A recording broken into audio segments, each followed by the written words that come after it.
Good morning. Now moving on to our next topics of management. We will start with a new concept. अभी तक हम लोग ने बहुत सारी चीज़ें देखी, जैसे administration, management, organisation, levels of management, then Henri Fayol's 14 principle of management. Now moving on to our next topic. Today we are going to see function of management. In it, planning, organizing, directing, controlling, decision making and motivating. इतने सारे point है, उसमें से कुछ ही आपको detail में पढ़ने हैं. यानी ये क्या चीज़ बोलती है कि मैनेजमेंट के फंक्शन क्या रहते हैं. प्लानिंग करना, आपको मालूम है प्लान करना क्या रहता है, तो उसके रिगार्डिंग और डिटेल. ऑर्गेनाइजिंग मतलब एक्चुअल प्लान को इम्प्लीमेंट करना, मतलब ऑर्गेनाइजिंग. देन डायरेक्टिंग, हर एक चीज़ होने के लिए डायरेक्शन चाहिए.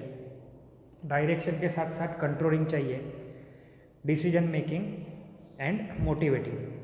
ये सारी चीज़ें ज़रूरी है कहाँ पे, आपके मैनेजमेंट के प्रॉपर फंक्शनिंग के लिए, या फिर आप बोल सकते हो फंक्शन ऑफ अ मैनेजमेंट. ये सारी चीज़ें हैं.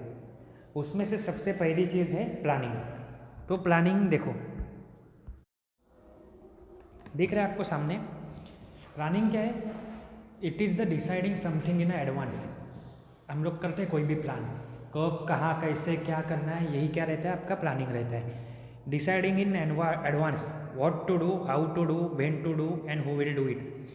सिमिलरली ऑर्गेनाइजेशन में भी प्लानिंग करोगे तो क्या करता रहता है कि हम लोग एडवांस में डिसाइड करेंगे कि हम लोग को आगे क्या करना है, कभी करना है, कौन करेगा, कैसे करेगा. वाई इट इज़ रिक्वायर्ड, तो अनसर्टेनिटी निकाल देनी है. मतलब कुछ तो हम लोग कर रहे हैं वो सर्टेन होना चाहिए, एश्योरेंस होना चाहिए. एश्योरेंस आ गया तो रिस्क कम हो जाती है. सो रिस्क कितनी है ये जान लेना भी ज़रूरी है. To know the real objective, मतलब हमें एक्चुअली क्या करना है ये जान लेना. As well as the process जो है वो इकोनॉमिकल करनी है. मतलब छोटी सी प्रोसेस के लिए बहुत टाइम नहीं लगना चाहिए. Not only economical means in terms of money, time, man power, money, सबके हिसाब से सबसे रिलेटेड इकोनॉमिकल होनी चाहिए.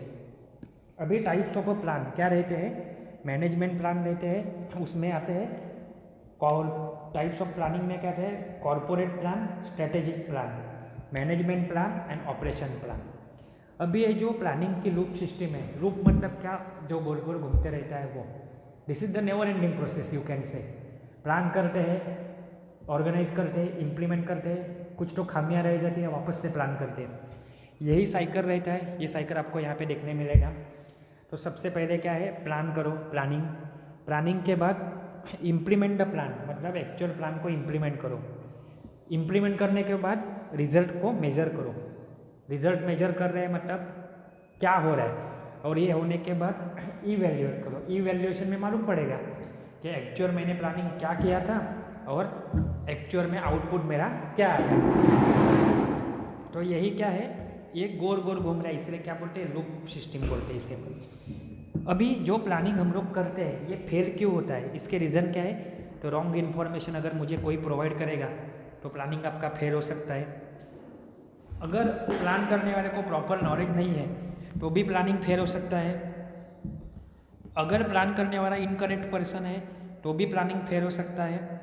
लेस डिवोशन, मतलब वो प्रॉपरली डिवोटेड नहीं है, उसका ध्यान नहीं है काम में, तो प्लानिंग फेल होगा. सब कुछ अच्छा है लेकिन सिस्टम ही फॉल्टी है तो भी प्लानिंग फेल हो सकता है. फीडबैक सिस्टम नहीं है, या फिर प्रैक्टिकल कंसिडरेशन के हिसाब से प्लानिंग नहीं किया है, बस थ्योरेटिकली प्लानिंग कर दिया, ये ऐसा होना चाहिए, ऐसा बोल दिया कि आज की तारीख में डांग से मुंबई जाना है, 3 घंटे की जर्नी है. बट पॉसिबल है क्या? प्रैक्टिकली क्या है, आज ट्रांसपोर्टेशन बंद है, हर एक टाइम पे हर एक किसी को परमिशन नहीं है ट्रेन में, तो ये सोच के प्लानिंग किया तो भी क्या हो जाएगा, वो फेल हो जाएगा. अभी नेक्स्ट क्या है? 5 points to check about the planning cycle. तो सबसे पहले क्या है? Establish the goal, formulating the policies, मतलब प्लानिंग, ये गोल अचीव करने के लिए कुछ तो पॉलिसी बनाओ. Then develop a intermediate and short range plan. Direct दूर का मत सोचो, उसके पास पहुंचने के लिए जो छोटे छोटे प्लान है उसके हिसाब से सोचो. फिर डिटेल प्रोसीजर लिखो उसकी, और कंपेयर करो एक्चुअल प्लान और स्टैंडर्ड प्लान, तो ही डेविएशन हम लोग को समझ में आएगा। उसके बाद है objective of a good plan, मतलब ऑब्जेक्टिव मतलब टारगेट, गुड प्लानिंग कैसे होना चाहिए। तो ये क्यों होना चाहिए? टू यूज़ अवेलेबल रिसोर्सेज, मतलब ऑब्जेक्टिव क्या है, जो अवेलेबल रिसोर्स है उसे यूज़ करना, अननेसेसरी डिले है उसे रिमूव करना। डिले रिमूवर है मतलब क्या होगा, आपका जो कुछ भी टाइम पीरियड है उसी के अंदर आपका प्रोसेस पूरा ख़त्म होगा। To achieve all level of a desired output, जो मैं डिज़ायर आउटपुट मुझे चाहिए अप टू ऑप्टिमल लेवल चाहिए वो गेन करना। प्रोडक्टिविटी इंक्रीज करना। अनसर्टेनिटी मतलब कुछ भी हो सकता है, ये ऐसा हो सकता है वैसा हो सकता है, नहीं यही होने वाला है, अनसर्टेनिटी को रिमूव कर देना है। बाद में avoid the short coming during work, short coming मतलब कोई चीज़ें की खामियां रहेगी, डिसएडवांटेज रहेगा या फिर शॉर्टेज रहेगा, उसको रिमूव कर दो। To reduce the heavy mental pressure, कुछ काम कर रहे हैं तो खाली मेंटल प्रेशर के अंदर आप काम कर सकते हो क्या? नहीं, मेंटली आपको थिंक करना है बट प्रेशर नहीं चाहिए। To avoid the mismanagement, mismanagement मतलब गलत तरीके से की गई मैनेजमेंट को अवॉइड करना, ये भी किसका ऑब्जेक्टिव है, उसको अवॉइड करना, ये प्लानिंग का ऑब्जेक्टिव है। तो प्लानिंग का इम्पोर्टेंस क्या है कि प्लानिंग इज इसेंशियल, मतलब वो सबसे ज़रूरी चीज़ है। इट अफेक्ट्स द परफॉर्मेंस, वो अच्छे से हुआ तो आपका परफॉर्मेंस अच्छा हो सकता है। It focus on the objective, जो ऑब्जेक्टिव है उसके ऊपर वो फोकस करते हैं। जो प्रॉब्लम है उसके लिए भी सोचते हैं वह, अगर कोई प्रॉब्लम आता है तो उसको कंट्रोल करना ये भी सोचते हैं। एंड ओवरऑल डिसीजन मेकिंग में भी क्या आता है, प्लानिंग आपका काम में आता है। तो उसके एडवांटेज और डिसएडवांटेज आप खुद से देख सकते हो, ठीक है। अभी प्रिंसिपल ऑफ इफेक्टिव प्लानिंग, तो क्या है, कंट्रीब्यूशन टू द ऑब्जेक्टिव, जो ऑब्जेक्टिव है वो हिसाब से मुझे काम करना है, वो हिसाब से सोचो। Efficiency of a plan, plan कैसे होने चाहिए कि प्रॉपर इनपुट के थ्रू प्रॉपर आउटपुट जनरेट होना चाहिए। प्लानिंग प्रीमाइसेस, प्लानिंग प्रीमाइसेस मतलब क्या है, there should be perfect plan for utilising the premises by our concern department, जो कुछ भी अपने पास अवेलेबल है उनका सही से यूज़ कौन करे, जो और कोई डिपार्टमेंट है वो। हर एक पॉलिसी होनी चाहिए, प्रॉपर टाइमिंग होना चाहिए। लिमिटेशन मतलब क्या है, कोई तो लिमिटेशन होनी चाहिए कि ऐसे नहीं कि प्लान किया वो अच्छा रटते ही जा रहा है, या फिर आउट ऑफ सोर्स जा रहे हैं, या फिर जितना मैंने बजट असाइन किया है उसके ज़्यादा जा रहा है। तो सब कुछ क्या होना चाहिए, with in the limitation. And commitment, commitment मतलब क्या है, plan should consider commitment of a fund, पैसा कितना लगने वाला है वो भी डिसाइड करो, कॉस्ट कितनी लगने वाली है, रेपुटेशन क्या होने वाला है आपका। If this issues are not consider the plan will loss the failure, या फिर रेपुटेशन का सोचा ही नहीं, डालते ही गए पैसे, या फिर लॉस में ही चले गए, या फिर प्रोडक्ट ही गलत रहा, अकॉर्डिंग टू प्लान नहीं रहा, तो क्या होगा, पूरा प्लानिंग फेल हो जाएगा। नेक्स्ट है आपका फ्लेक्सिबिलिटी, फ्लेक्सिबिलिटी में क्या आता है कि कभी कभी प्लानिंग में चेंज हो सकते हैं। मुझे मुंबई जाना है ट्रेन से, ट्रेन बंद है तो प्लान फेल नहीं होना चाहिए। मेरा प्लानिंग क्या रहेगा, मैं अल्टरनेटिव बाय रोड जाऊँ, बाय रोड भी पॉसिबल नहीं हुआ तो worst come to worst through the boat जाऊँगा, मैं चार्टर प्लेन खरीदूँगा। रास्ते बहुत सारे हैं लेकिन हम लोग को ऑप्टिमल या फिर एट द टाइम जो सबसे बेस्ट रास्ता लगे वही हम लोग को चूज करना है। And navigational changes, total time of a plan activity is consider in steps, each step actual happening and plan part is check, मतलब मैं क्या सोचा था, क्या प्लान किया था और एक्चुअली में क्या हो रहा है, ये सोचने वाला कौन है, नेविगेशनल चेंजेस। तो ये क्या है आपका, कंसिडर क्या कर रहे हैं हम लोग, planning under the management. Next lecture में हम लोग देखेंगे organising.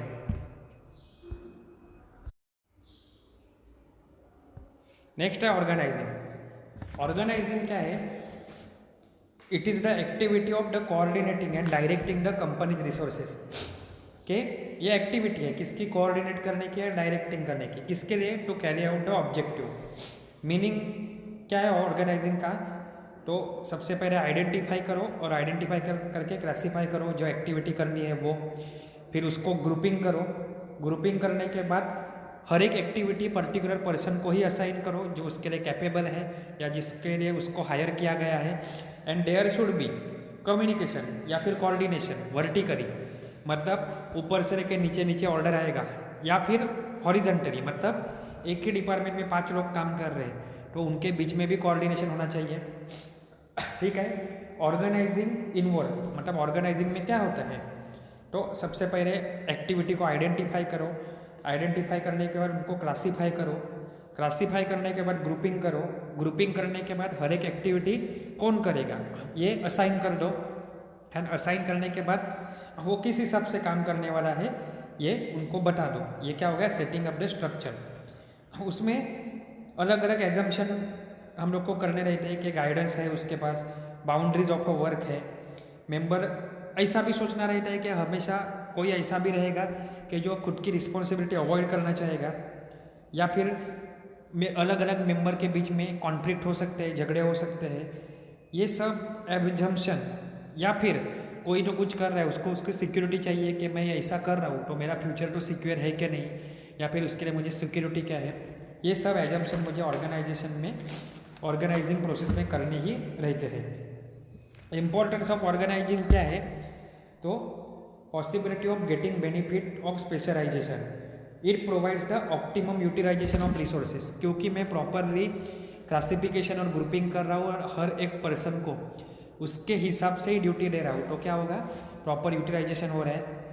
Helps in effective administration, administration easy हो जाता है, चैनल एक्सपांशन एंड ग्रोथ होता है, and organisation creates a scope for a new change.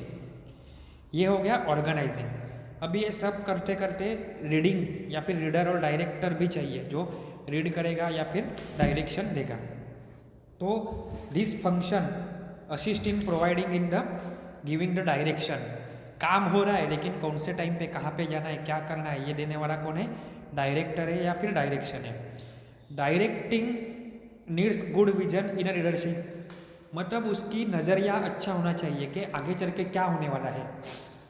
आज मैं अगर लीडर हूँ तो मैं ये हिसाब से ही काम करूँगा कि कभी भी लॉकडाउन लग सकता है, ये हिसाब से मैं पहले से प्रिपेयर होकर रहूँगा।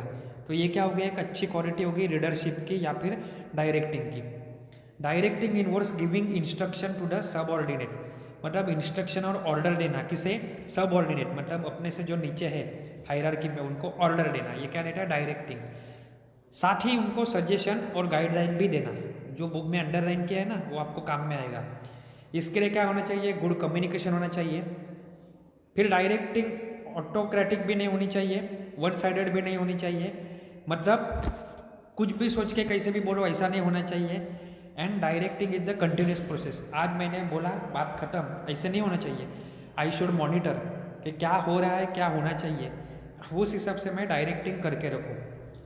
अभी एस्पेक्ट ऑफ डायरेक्शन क्या है, सुपरविजन, सुपरवाइज करो, मतलब देखते रहो।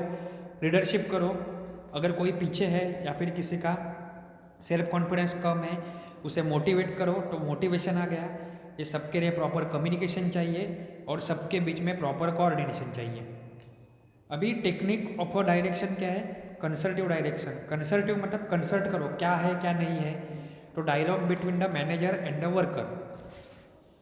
Autocratic decision, here senior without any consulting, यहाँ पे कुछ देखते नहीं सोचते नहीं, डायरेक्ट डिसीजन दे देते हैं या फिर इंस्ट्रक्शन दे देते हैं, ये टाइप का भी डायरेक्शन होता है। And third is a free range direction, मतलब ये कैसा है, here subordinate is allowed to express his views, मतलब जो नीचे वाले लोग हैं हायरार्की में उनको परमिशन देती है कि उनके व्यू बताओ, और the senior give the guideline, उसके ऊपर गाइडलाइन देता है कौन, सीनियर। अभी इसके इम्पोर्टेंस है एंड प्रिंसिपल ऑफ डायरेक्टिंग क्या है, इंटीग्रेटेड ऑब्जेक्टिव, सब ऑब्जेक्टिव को साथ में लेके आना। डायरेक्ट सुपरविजन, मतलब सुपरविजन कैसे होगी, डायरेक्ट होगी, कहीं पे भी लैग बिहाइंड नहीं होगा, जो कुछ भी है हमारे सामने रहेगा कि ये कौन है, कहाँ पे है, किसको क्या ड्यूटी असाइन की है, वो प्रॉपरली कर रहा है कि नहीं कर रहा है। Participative managerial skill style, the subordinate morale will be higher when their views are seriously incorporated into managerial decision। कभी कभी लगता है जो हायरार्की में नीचे होते हैं उनको अच्छा लगता है कि हम लोग ने जो सजेशन दी उसके हिसाब से काम हो रहा है, उसके हिसाब से प्लानिंग की जा रही है, उसके हिसाब से इम्प्लीमेंटेशन हो रहा है। यूनिटी ऑफ अ डायरेक्शन, 10 लोग 10 बातें बोले और 10 रास्ते पे कोई भी जाए, उससे अच्छा एक ही पर्सन जो ऑथराइज है, जिसको विजन है, वो अच्छे से कोई भी चीज़ बोले तो हमेशा अच्छा रहता है। और फॉलो थ्रू मतलब क्या, हमेशा फॉलो लो क्या बोला है, क्या कर रहे हैं, अकॉर्डिंग टू प्लान जा रहा है कि नहीं जा रहा है, अगर नहीं जा रहा है तो गाइडलाइन दो, इंस्ट्रक्शन दो। ये सब कुछ कहाँ पे आता है आपका, रीडिंग या फिर डायरेक्टिंग में आता है। नेक्स्ट है आपका स्टाफिंग।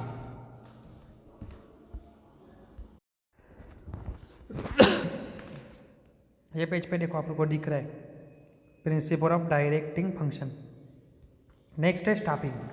स्टाफिंग मतलब क्या, स्टाफ मतलब कोई भी काम करने के लिए भले कितना भी ऑटोमेटेड करो, स्टाफ तो लगने वाला है। तो staffing means everything about people working in the organisation. तो जो स्टाफ है वो ऑर्गेनाइजेशन में होना ही चाहिए, तो ही कुछ काम हो सकता है। उसके लिए क्या होता है, सबसे पहले प्रॉपर स्टाफ को सिलेक्ट करो, उनको ट्रेन करो, अगर वो प्रॉपरली काम कर रहे हैं तो उनको प्रमोशन दो, और प्रमोशन के बाद अच्छे से सर्विस करने के बाद उनको रिटायरमेंट दो, या अगर वो खुद से होकर एग्जिट होना चाहते हैं तो एग्जिट होने दो। Staffing deals with the man power. हमेशा गुड क्वालिटी स्टाफ होना चाहिए। जो अंडरलाइन किया है ना वो लाइन देखते जाओ। अगर प्रॉपरली ट्रेन और गुड क्वालिटी स्टाफ रहा तो ऑब्वियसली आउटकम एफिशिएंसी अच्छी रहेगी। हर एक टाइम पे उनको मोटिवेट किया जाना चाहिए, रिवॉर्ड देने चाहिए, कुछ अच्छा काम किया तो, कुछ गलत कर रहे हैं या फिर काम चोरी कर रहे हैं, लेट आ रहे हैं, जल्दी भाग रहे हैं तो उनको पनिशमेंट देनी चाहिए, एप्रिसिएशन करना चाहिए अगर कुछ अच्छा काम करते हो तो, ठीक है।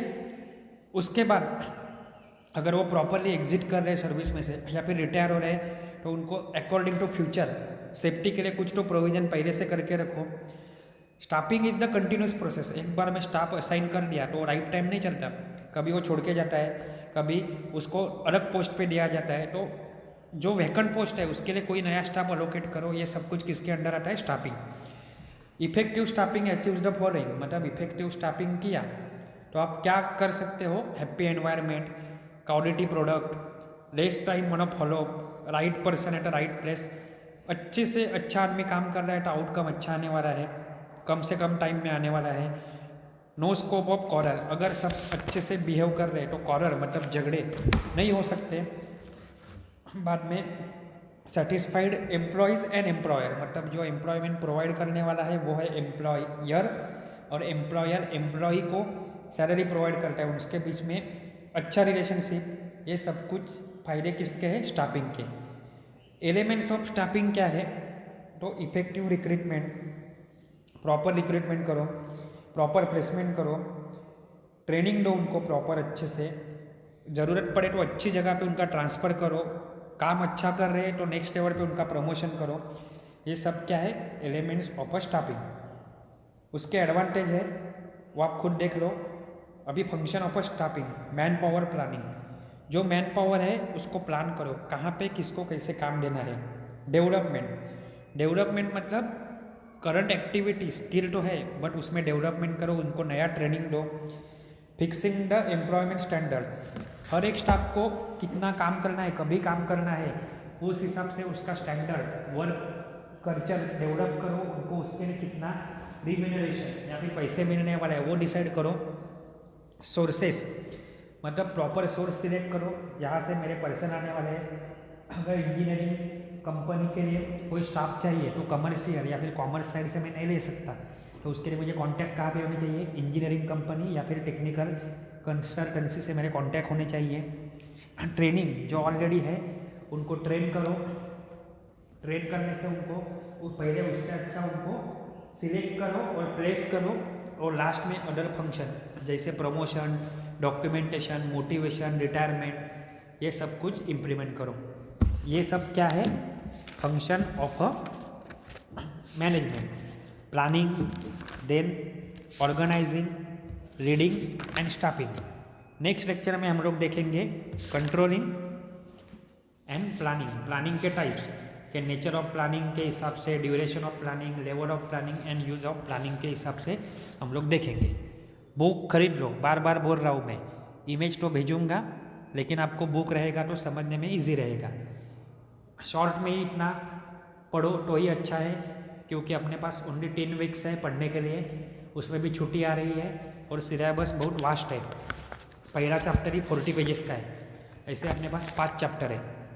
ओके। कुछ डाउट रहेगा तो कभी भी पूछ सकते हो within college hour. Thank you.